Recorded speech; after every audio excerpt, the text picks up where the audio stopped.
السلام علیکم ناظرین، میں آپ کی ہوسٹ ڈاکٹر ایڈوکیٹ بشرا ملک آپ کی خدمت میں حاضر ہوں پروگرام انصاف سب کے لیے لے کر۔ آج ہمارے پروگرام میں کا جو ٹاپک ہے وہ ہے مرحوم کی جائیداد، اس کا بٹوارا اس کے لواحقین کے درمیان کس طرح ہونا چاہیے، ان کے کیا حقوق ہیں، ان کو کس طریقے سے اس بارے میں انفارم کیا جائے، فردر نالج دی جائے ان پرٹیکولر ٹاپکس کے اوپر، ان پرٹیکولر پوائنٹس کے اوپر جن کے اوپر ابھی تک ان کو کنفیوژن ہے اور جس کی وجہ سے بہت سارے لواحقین کے درمیان تنازعات بھی ہو جاتے ہیں اور ان کی حق تلفی بھی ہو جاتی ہے۔ تو ہم یہ دیکھنا چاہتے ہیں آج کے ٹاپک میں کہ شرعی لاء سب سے پہلے تو جائیداد کے بٹوارے کے بارے میں کیا کہتا ہے، اور جہاں پر حق تلفی اسٹیبلشڈ ہو جائے وہاں پر شرعی لاء میں کس طرح کی سزائیں ہیں، اور اگر سزائیں نہیں ہیں تو اس کے بارے میں کیا کیا جائے۔ دوسری بات، لواحقین کی حق تلفی کا اسٹیبلشمنٹ ہونے کے بعد انہیں کون سا پلیٹ فارم اختیار کرنا چاہیے، کیا انہیں عدالت کا دروازہ کھٹکھٹانا چاہیے یا وہ سیدھا کوئی اور پلیٹ فارم بھی استعمال کر سکتے ہیں۔ تو اس ٹاپک پہ فردر انفارمیشن، فردر انلائٹمنٹ کے لیے آج ہم نے انوائٹ کیا ہے دو بہت ہی معتبر پرسنالٹیز کو، جن میں سے ایک نام ہے خالد جاوید صاحب کا اور دوسرا نام ہے بیرسٹر سرمد خان کا۔ تو پہلا سوال میں خالد جاوید صاحب سے کرتی ہوں۔ سر، آپ کیا کہیں گے کہ مرحوم کی جائیداد اور اس کے بٹوارے کو لواحقین کے درمیان کس طرح تقسیم کیا جاتا ہے اور شرعی لاء اس کے بارے میں کیا کہتا ہے؟ شکریہ ڈاکٹر بشرا۔ مرحوم کسی بھی شخص مسلمان کی وفات کے بعد جو اس کی جائیداد منقولہ یا غیر منقولہ یعنی موویبل یا اموویبل کس طرح سے تقسیم ہوگی لواحقین کے درمیان، اس میں ہمارے ہاں شریعت کے واضح احکامات موجود ہیں۔ ان احکامات کے نتیجے میں ہر لیگل ایئر کا شیئر حصہ جو ہے اس کا تعین کر دیا گیا ہے، جس میں نہ ہم کمی کر سکتے ہیں نہ اس میں کوئی زیادتی کر سکتے ہیں۔ قرآن میں اس چیز کی بڑی تفصیل سے وضاحت کر دی گئی ہے کہ اگر کسی کا انتقال ہوتا ہے اور انتقال کی صورت میں جو اس کے ایسٹس ہیں، پراپرٹیز ہیں، اس کی تقسیم جب ہوگی تو کس کا کتنا شیئر ہوگا۔ تو سب سے پہلے جو حکم ہے وہ یہ ہے کہ مرحوم اگر مقروض ہے، اگر اس کے اوپر کوئی قرض ہے، تو جو اس کی تجہیز و تکفین کے اخراجات ہیں ان کے بعد سب سے پہلے ان تمام قرضہ جات کو ادا کیا جائے۔ اچھا، تو آل آؤٹ اسٹینڈنگ، سب سے پہلے جو اس کے اوپر آؤٹ اسٹینڈنگ جو انہوں نے قرض لیا ہے، مثال کے طور پر کسی شخص سے قرض لیا ہے، کسی بینک سے قرض لیا ہے یا کسی بھی قسم کا کوئی قرض یا اس کے انہوں نے کچھ دینا ہو، تو سب سے پہلے اس کی ادائیگی ہوگی۔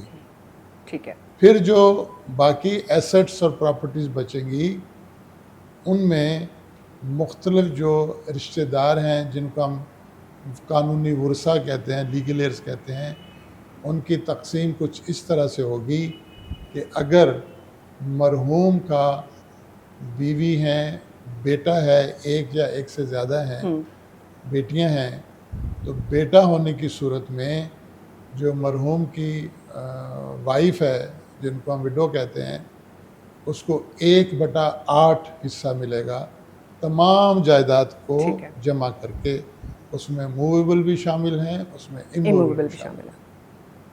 اس کے بعد اگر مرحوم کے والدین یا والدین میں سے کوئی ایک حیات ہے تو ان کا شیئر ان کو دیا جائے گا، جو کہ 1/6 ہے۔ اس کے بعد جو بچے ہیں، بیٹا جو ہے اس کا بیٹی کے مقابلے میں ڈبل شیئر ہوتا ہے، یعنی اگر بیٹی کو 1 روپیہ حصے میں آتا ہے تو بیٹے کو 2 روپے حصے میں آئیں گے۔ اچھا، تو اس طرح سے تقسیم ہوتا ہے۔ ایک صورت اور ہے، میں وہ بھی بتاتا چلوں، بالکل، کہ اگر اولاد نرینہ نہیں ہے، یعنی بیٹا یا بیٹے نہیں ہیں ڈسیزڈ کے، تو اس صورت میں اگر ڈسیزڈ کے بہن بھائی یا کوئی ایک بھائی یا کوئی ایک بہن جو بھی حیات ہوں ٹھیک. تو پھر ان کو بھی شیئر جاتے ہیں. صحیح. لیکن یہ کنڈیشنل ہے اگر بیٹا نہ ہو تو.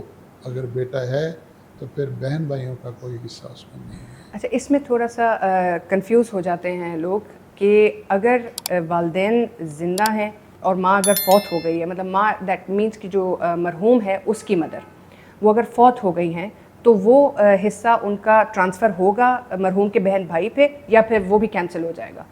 ڈسیزڈ کا انتقال پہلے ہو, ان کی مدر حیات ہوں تو اور ان کا جو شیئر بنے گا مدر کا ٹھیک. وہ مدر کو جائے گا. رائٹ. اب اس کے بعد اگر مدر کا انتقال ہوتا ہے تو جو شیئر ان کو آلریڈی جا چکا ہے اس میں پھر مدر کی جو بھی لیگل ایئرز ہوں گے بیٹے بیٹیاں ان کو جائے گا. That's great, thank you so much. So mister Khan, آپ کا کیا تھاٹ پروسیس ہے, آپ کا کیا ویو ہے اس پرٹیکولر پوائنٹ پہ کہ کیا صرف شرعی لاء ہی اس پرٹیکولر سچویشن کو گورن کرتا ہے یا از دیر اینی ادر لاء جو اس پرٹیکولر سکسیشن میٹر کو جائیداد کی وراثت کو گورن کرتا ہے؟ Firstly thank you doctor Bushra for having me on this show. اچھا آپ کا جو سوال ہے اس حوالے سے جتنے بھی سبسیکوینٹ لاز بنے ہیں پاکستان میں وہ ڈرائیو ہوئے ہیں سارے شریعہ لاء سے. رائٹ. تو ساری چیزیں گورن کرتی ہے شریعہ لاء کے تھرو ہی. تو مثال کے طور میں جو Muslim family personal law ordinance ہے 1961 کا, وہ بھی شریعہ لاء اپلیکیشن ایکٹ 1948 کے تھرو ہی ٹھیک آیا تھا انٹو ایگزسٹنس. اور اس کے پروویژنس اس شریعہ اپلیکیشن ایکٹ 1948 کے پروویژنس مور اور لیس اس کے دونوں کے سملر ہیں. رائٹ. اوکے. تو سیکشن 4 جو اس کا ہے وہ ڈیل کرتا ہے سکسیشن کے حوالے سے کہ پراپرٹی اگر ڈیسیزڈ کے بعد کس طریقے سے تقسیم ہوگی بٹوین دا لیگل ہیئرس.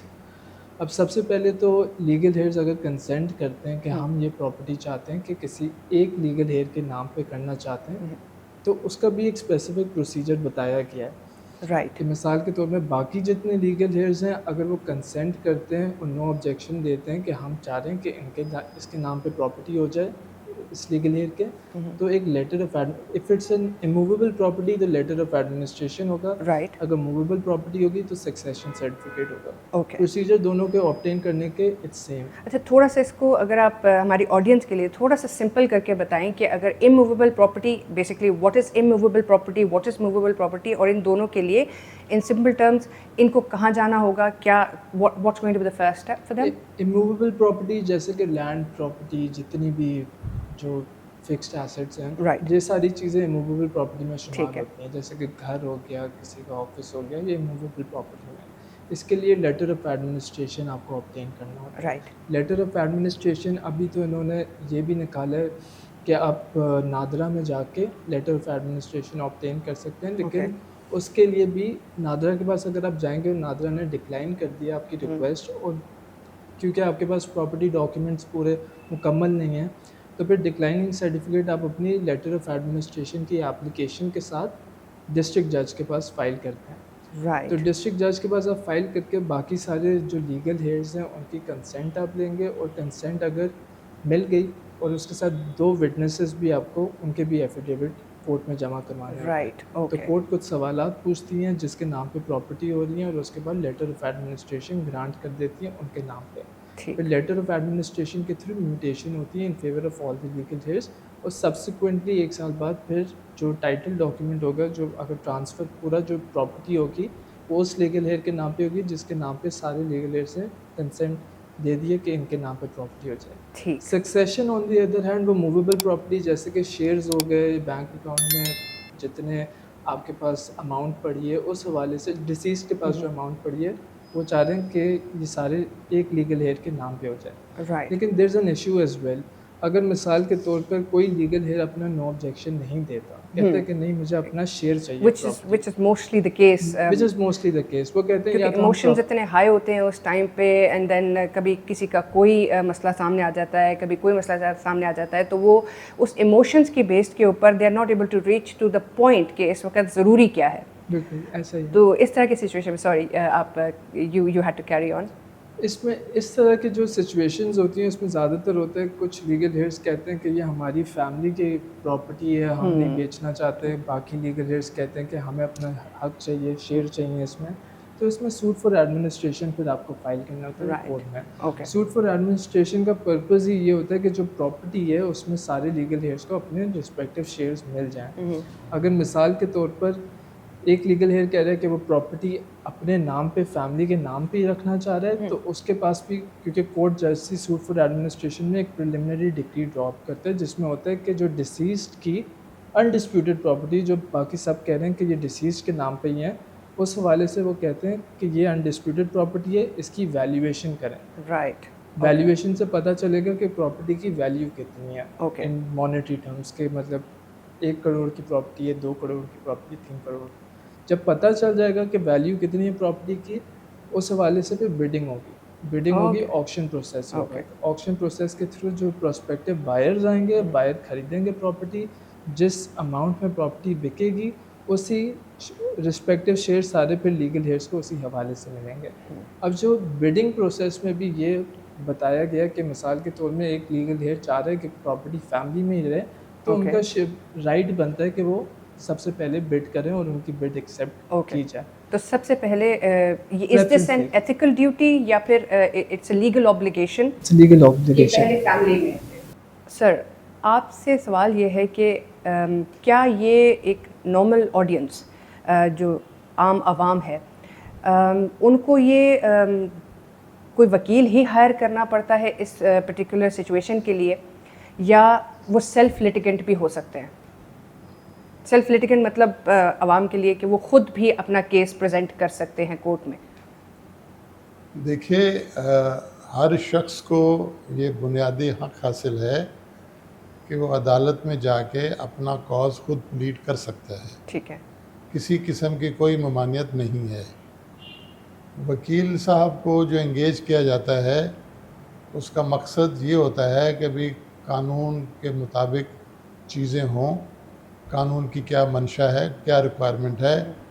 تو قوانین سے چونکہ واقفیت عام طور پہ نہیں ہوتی اور عدالت کو اسسٹ کرنا ہوتا ہے، عدالت کو یہ سمجھ کے عدالت کے سامنے نہیں جانا کہ ان کو سب پتہ ہے. بے شک پتہ ہوتا ہے، لیکن پارٹی کا یہ فرض ہے کہ عدالت کو اسسٹ کرے.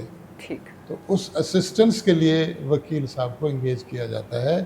ورنہ کوئی پارٹی اگر چاہے تو ان پرسن، یعنی ذاتی طور پہ بغیر وکیل کے بھی وہ اپنا کاز پلیٹ کر سکتے ہیں. اس پہ کوئی پابندی نہیں.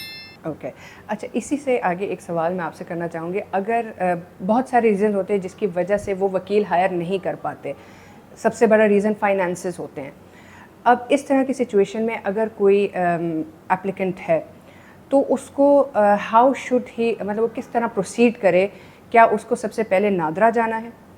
اس کے بعد اگر کوئی اسٹیپ 2 ہے، اس کورٹ اس کو کس اسٹیج پہ جانا پڑتا ہے؟ تو میں آپ سے اس چیز پہ اپنے ناظرین کے لیے نالج لینا چاہوں گی کہ اگر جس اپلیکنٹ کے پاس فائنینشیل ڈیفیکلٹی ہے، ایک وکیل وہ ہائر نہیں کر سکتا اپنے سکسیشن میٹر کو اسٹارٹ کرنے کے لیے، تو what's going to be his or her first step as a self litigant اور یا self starter؟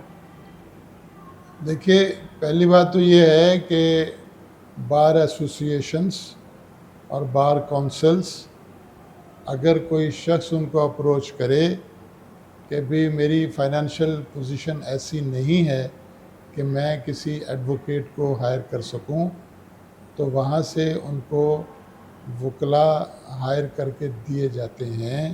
ٹھیک. اچھا. اور ہر کیس میں نہیں، لیکن جہاں جہاں ایسوسیشن سمجھے کہ بھی واقع ہی ڈیزرو، تو ایک تو سہولت یہ ہے. دوسری جو موجودہ قوانین ہیں امینڈمنٹ کے بعد، ان میں یہ سہولت فراہم کی گئی ہے کہ پہلے سکسیشن سرٹیفکیٹ یا جیسے سرمد صاحب نے بتایا لیٹر آف ایڈمنسٹریشن صرف کورٹ گرانٹ کرتا تھا. جی. اب جو موجودہ قوانین ہیں ان کے مطابق یہ اختیار نادرہ کو بھی دے دیا گیا ہے. جی. تو کوئی بھی شخص بغیر وکیل کے وہ نادرہ کو اپروچ کرتا ہے یا کر سکتا ہے. اور جو ریکوائرمنٹ ہے وہ یہی ہے کہ تمام لیگل ایئرس کے نام، ان کے ایڈریس، ان کے بارے میں مکمل قوائف، جو بھی پراپرٹی ہے اموویبل ہو موویبل ہو، رشتہ دار سے مراد جو لیگل ایئرس، ان سارے پرٹیکولرز وہ نادرہ کو فراہم کرے. نادرہ کا جو متعلقہ آفیسر ہے وہ ان کو دیکھے گا. اف ہی سیٹسفائیڈ تو وہ گرانٹ کر دیتا ہے. اگر وہ سیٹسفائیڈ نہیں ہے یا کوئی ڈیفیشنسی ہے یا سب لوگ متفق نہیں ہوتے یا کسی قسم کا کوئی لیگل آبجیکشن ہے جو ریموو نہیں ہو پا رہا، تو ایسی صورت میں نادرہ جو ہے وہ ڈکلائن کر دیتا ہے کہ ہم یہ سرٹیفکیٹ جاری نہیں کر سکتے. ٹھیک ہے. تو ڈکلائننگ سرٹیفکیٹ جو ہے وہ پھر لے کر پلس جو پٹیشن ہے یا جو اپلیکیشن ہے جو بھی آپ کہہ لیں وہ بنا کے پھر عدالت میں جا سکتے ہیں. اچھا ٹھیک ہے. عدالت پھر گرانٹ کرتی ہے. ٹھیک ہے. مسٹر خان، کیا لیگل ایئرس کو ہی دی جا سکتی ہے یا وہ لیگل ایئرس کو نہیں دی جا سکتی؟ ان کا اگر فار ایگزامپل ان کی کوئی اور ایکسیپشنز ہیں کہ لیگل اسلام میں جو ول ہے وہ کس کو آپ کر سکتے ہیں؟ لیگل ایئرس کو کر سکتے ہیں یا پھر از اٹ چیریٹی جس کو آپ دیں؟ مطلب اسلام کیا کہتا ہے، شرعی لاء کیا کہتا ہے ول کے بارے میں خاص طور پہ؟ دیکھیے، ول آپ ایگزیکیوٹ کر سکتے ہیں in favour of any one. اگر آپ کسی کو حصہ دینا چاہ رہے ہیں پراپرٹی میں، آپ ان کے فیور میں کر سکتے ہیں. فار ایگزامپل کچھ ایسے کیسز ہوتے ہیں جس میں ول ایگزیکیوٹ کی ہوتی ہے in favour of some one جنہوں نے خیال رکھا تھا ڈیسیز کا جب ان کا طبیعت خراب تھی آن دی لاسٹ ڈیز ڈیسیز کی لائف کے، تو اس کے نام بھی کر سکتے ہیں آپ. لیکن 1/3 سے زیادہ نہیں کریں. آپ چیریٹیبل پرپز کے لیے بھی کر سکتے ہیں، لیکن جو ولز ایکٹ اور محمد لاء میں جو لکھا گیا ہے اس سے آپ مزید نہیں کر سکتے. Right, which is 1/3. Okay perfect. اچھا، اب I would want to come to the heart of the topic which is کہ اگر لواحقین کے درمیان کوئی میلی کہتے ہیں انٹینشنز، میلیفائڈ انٹینشنز جن کو ہماری لیگل زبان میں کہتے ہیں، اگر وہ موجود ہے کہ کوئی کسی کا حصہ کھانا چاہتا ہے یا کسی بھی فار ایگزامپل ہزار ریزن ہوتے ہیں جس کی وجہ سے اس طرح کے کیسز لمبے چلتے ہیں. موسٹلی وہ کیسز جو ہیں اس لیے لمبے چلتے ہیں کیونکہ آپس کے پرسنل گرجز ہوتے ہیں. اب ان بیسس کے اوپر کیا شرعی لاء میں کسی قسم کا کوئی چیک اینڈ بیلنس ہے؟ اور اگر وہ اسٹیبلش ہو جاتا ہے کہ یہ جو لواحقین ہیں آپس میں ان کے پاس کوئی سالڈ ریزن نہیں ہے کیس کو ڈیلے کرنے کا، but there is just some personal وہ تنازعات ہوتے ہیں، لڑائیاں ہوتی ہیں، آپس کے گرجز ہوتے ہیں جس کی بیس پر ایک دوسرے کو تنگ کر رہے ہوتے ہیں، کیا اس کی بیس کے اوپر کوئی شرعی لاء کوئی بات کہتا ہے، کوئی قانون، کوئی کلاز ہے؟ اگر یہ اسٹیبلش ہو جاتا ہے تو کیا اس کی سزا کیا ہے؟ اور اگر نہیں ہے تو کیا اس طرح کی کوئی سزا ڈالی جا سکتی ہے، انٹروڈیوس کی جا سکتی ہے؟ دیر از نو چیکس اینڈ بیلنسز. لاء کے تحت جو شریعت اپلیکیشن ایکٹ یا پھر مسلم فیملی پرسنل آرڈیننس یا سکسیشن ایکٹ جو بھی لاء ہیں ان کے اندر کوئی چیکس اینڈ بیلنسز موجود نہیں ہیں کرنٹلی. لیکن اگر یہ پتہ چل گیا، کیونکہ بد نیتی سے کافی زیادہ یہ ہوتا ہے جو کہ میلیفائڈ ہے، کافی زیادہ یہ ہوتا ہے کہ ایک لیگل ہیئر دوسرے لیگل ہیئرس کے رائٹس ڈپرائیو کرنے کی کوشش کر رہے ہوتے ہیں، اور زیادہ تر ہوتے ہیں میل لیگل ہیئرس اور فیمیل لیگل ہیئرس کے رائٹس ڈپرائیو کر رہے ہوتے ہیں. اب this can happen through various ways. پہلا یہ ہوتا ہے کہ gift deed through life time. جب لائف ٹائم میں جن کے نام پہ پراپرٹی ہوتی ہیں تو میل لیگل ہیئرس کہتے ہیں کہ ہمارے نام پہ پراپرٹی گفٹ کر دی تھی ڈیورنگ لائف ٹائم. اور گفٹ ڈیڈ بعد میں آتی ہے نالج میں باقی لیگل ہیئرس کے جب وہ اپنا رائٹس کے لیے کورٹ کو اپروچ کرتے ہیں. تو یہ طریقہ کار اپناتے ہیں. یا پھر کسی طریقے سے اگر سوٹ فار ایڈمنسٹریشن یا کوئی بھی لٹیگیشن پینڈنگ ہے کورٹ میں، وہ کوشش کرتے ہیں کہ کسی طریقے سے ڈیلے ہو کیس. جتنا ڈیلے ہوگا، فار ایگزامپل ایک لیگل ہیئر اپنے لائف ٹائم میں ان کو اپنا شیئر نہیں ملے گا، پھر ان کے بچے کورٹ آتے رہیں گے کسی طریقے سے اپنا شیئر لینے کے لیے.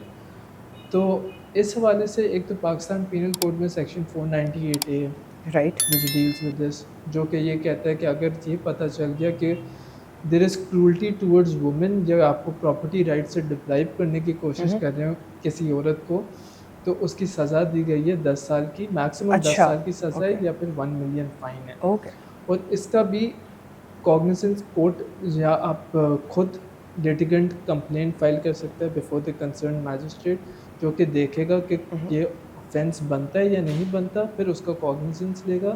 کوگنیزنس مطلب اس کی نالج لے گا کہ فینس بنتا ہے. ٹرائل چلنی چاہیے اس کی. ٹرائل چلے گی، پھر پتہ چلے گا کہ یہ بدنیتی ڈیلیبریٹ ہے یا نہیں ہے. اچھا اوکے. اگر ڈیلیبریٹ ہوگی تو اس کی سزا پھر لاء میں پاکستان پینل کوڈ میں پرووائڈیڈ ہے. سیکنڈلی جو ابھی 2020 میں ریسنٹ قانون جو ڈیولپ کیا لیجسلیچر نے پاس کیا which is protection of women property rights of 2020 okay, جس میں تھوڑا اسپیڈی پروسیس بنایا ہوا ہے in case of inheritance with respect to properties جو عورت کے شیئرز بھی جس میں ہوتے ہیں. تو اس قانون میں لکھا گیا ہے کہ آپ کو petition file harassment petition file کرنی پڑے گی بیفور دی امبرڈس پرسن. امبرڈس پرسن کے پاس فائل کریں گے تو 60 days کا ٹائم پیریڈ ہوگا in order to decide that petition. 60 days کے دوران امبرڈس پرسن ڈائریکشن دے گی ڈی سی کو، ڈپٹی کمشنر کو، to submit the report as well اس پراپرٹی کے حوالے سے. تو this is a very good initiative. That's a very good improvement. That's very nice. Sir آپ کا کیا رائے ہے اس پرٹیکولر موسٹ امپورٹنٹ کویسچن پہ کہ اگر میلافائٹ انٹینشن، جیسے کہ مسٹر خان نے ابھی ہمیں بہت ویلیوبل انفارمیشن پرووائڈ کی، تو آپ کی اپنی کیا رائے ہے؟ آپ تھوڑا سا ہمارے ناظرین کو اویئر کریں کہ اگر اس طرح کا کوئی تنازع آپس میں ہوتے ہیں تو شرعی لاء کیا کہتا ہے. اور دوسری بات میں آپ سے یہ پوچھنا چاہوں گی، جیسے مسٹر خان نے گفٹ ڈیڈ کے بارے میں بتایا، کیا جب زندگی میں کہ لائف ٹائم میں آپ کوئی گفٹ ڈیڈ کر دیتے ہیں اینڈ لیٹر آن، کیا اس پہ کوئی کنٹیسٹ ہو سکتا ہے؟ مطلب کوئی اس کے اوپر آبجیکٹ کر سکتا ہے یا نہیں؟ تو پلیز. سب سے پہلے میں یہ کہنا چاہوں گا کہ جو سکسیشن میٹرز ہیں، for grant of succession certificate and for grant of letter of administration, اس میں عام طور پہ زیادہ وقت نہیں لگتا as compare to other proceedings, کیونکہ وہ پروسیڈنگس کوئی لمبی چوڑی نہیں ہوتی. عدالت کے سامنے کچھ فیکٹس رکھنے ہوتے ہیں، عدالت مطمئن ہو کے اس کو گرانٹ کر دیتی ہے، اس میں زیادہ وقت لگتا نہیں ہے. ہاں، ایکسیپشنز آر آلویز دیئر کہ کہیں کوئی ڈسپیوٹ ہو جائے، کوئی تھوڑا سا کوئی جو ہے کنسنٹ نہ ہو تو اس میں تھوڑا ٹائم لگتا ہے، ادروائز زیادہ ڈیلے ہوتا نہیں ہے. ڈسپیوٹ کی صورت میں جیسے سرمد نے بتایا کہ لیٹر جو ہے suit for administration is the remedy.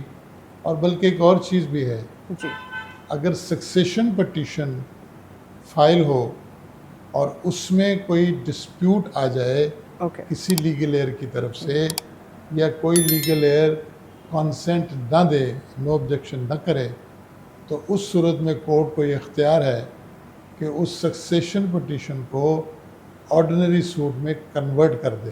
Okay, اچھا. اس کو علیحدہ سے فائل کرنے کی ضرورت نہیں ہوگی. اچھا اچھا. اسی پٹیشن کو سوٹ میں کنورٹ کر دیا جاتا ہے. ایسی بہت ساری مثالیں ہیں. رائٹ. تو پھر وہ جو ہے پٹیشن وہ سوٹ کے طور پہ پروسیڈ ہوتی ہے اسی پروسیجر. اوکے. جہاں تک آپ نے بات کی ہے گفٹ کی، میلافائٹ میں بعد میں آتا ہوں. گفٹ جو ہے اسلامک لاء میں اویلیبل ہے، جائز ہے، حق ہے اونر کو کسی اپنی چیز کو گفٹ کرنے کا. لیکن گفٹ کی کچھ شرائط ہیں. نمبر 1، جو گفٹ کر رہا ہے وہ اس چیز کا مالک ہو. نمبر 2، وہ آفر کرے، جس کو آفر کر رہا ہے گفٹ وہ اس کو ایکسیپٹ کرے. یہ کنڈیشن ہے، آفر ایکسیپٹنس. اور تیسری کنڈیشن یہ ہے ڈیلیوری آف پوزیشن. مثلا اگر کوئی مکان ہے تو اس کے جو اوریجنل پیپر ہیں، ٹائٹل ڈاکومنٹس ہیں، پلس اس مکان کا یا پلاٹ کا یا زمین کا جو پوزیشن ہے وہ بھی اس کو ٹرانسفر کرے. These are the conditions. اس کے تحت وہ گفٹ ویلڈ قرار دیا جاتا ہے. میلافائٹ کی جہاں تک آپ نے بات کی، یہ بھی بہت کم ہیں، مطلب ایک بہت کم ریشو ہے. سکسیشن میٹر کی بات کر رہا ہوں کہ جس میں میلافائٹس آتی ہیں. اس میں کچھ لوگ سہولت کی خاطر، کچھ لوگ کسی دوسرے لیگل ایئر کا حصہ نہ دینے کی خاطر، یا کسی بھی وجہ سے ایک تو یہ کرتے ہیں کہ کسی لیگل ایئر کا نام چھپا دیتے ہیں. ٹھیک ہے. مثال کے طور پر اگر بیٹا جو ہے ڈسیزڈ کا بیٹا اگر پٹیشن فائل کر رہا ہے تو وہ بہنوں کو نام نہیں دیتا، یا اگر پیرنٹس ہیں تو ان کا نام نہیں دیتا، کسی بھی وجہ سے، جائز یا ناجائز، جائز تو خیر کوئی بھی نہیں ہے، کسی بھی وجہ سے مالیفائڈ ہو، تو وہ اللیگل ایکٹ ہے. ٹھیک ہے. وہ کورٹ کے سامنے ایفیڈیوٹ یعنی آن اوتھ جھوٹ بولنا ہے جس کی سزا ہے. ٹھیک ہے. جیسے ہی عدالت کو پتہ چلے کسی بھی ذرائع سے، عدالت فوراً جو ہے اس کا سد باب کرتا ہے اور ان لیگل ایئرز کو انکلوڈ کرتا ہے اس سکسیشن میں. بہت بہت شکریہ، تھینک یو سو مچ کہ آپ لوگوں نے اتنا اچھا لوگوں کو اویئر کیا ان پوائنٹس کے اوپر جن پہ نارملی ان کو نہیں پتہ ہوتا کہ وہ کس پلیٹ فارم پہ جائیں، کہاں سے یہ انفارمیشن لیں. اب چونکہ ہمارے پاس ٹائم کی تھوڑی سی ریسٹرکشن ہے تو ہمیں اس پروگرام کو کنکلوڈ کرنا پڑے گا، but I had more questions to ask you and very interesting. But next time ان شاء اللہ with next programme with next sort of issue ہم اس کو کنٹینیو کریں گے. بٹ آپ لوگوں کا تہہ دل سے شکریہ. ناظرین، آپ لوگوں نے جیسے سنا مرحوم کی جائیداد، اس کا بٹوارہ لواحقین کے درمیان کس طرح ہونا چاہیے، بہت ہی حساس ٹاپک ہے، بہت سارے لوگوں کو اس کے بارے میں نالج نہیں ہوتی. تو امید ہے کہ آج ہمارے جو گیسٹ ہیں ان کی نالج سے میری نالج میں تو بہت اضافہ ہوا ہے، امید ہے آپ کی نالج میں بھی اضافہ ہوا ہوگا. اور یہ پروگرام صرف اس لیے ہے تاکہ ہم آپ تک آپ لوگوں کے حقوق کا پیغام پہنچا سکیں. تو انشاءاللہ نیکسٹ پروگرام میں بھی ہم اسی طرح کا کوئی ایک اچھا سا ٹاپک جس کے بارے میں ہمیں نالج کی ضرورت ہے، مور اویئرنیس کی ضرورت ہے، اس کے ساتھ آپ کے پاس حاضر ہوں گے. تب تک کے لیے آپ اپنے ہوسٹ کو اجازت دیجیے. شکریہ. اللہ حافظ.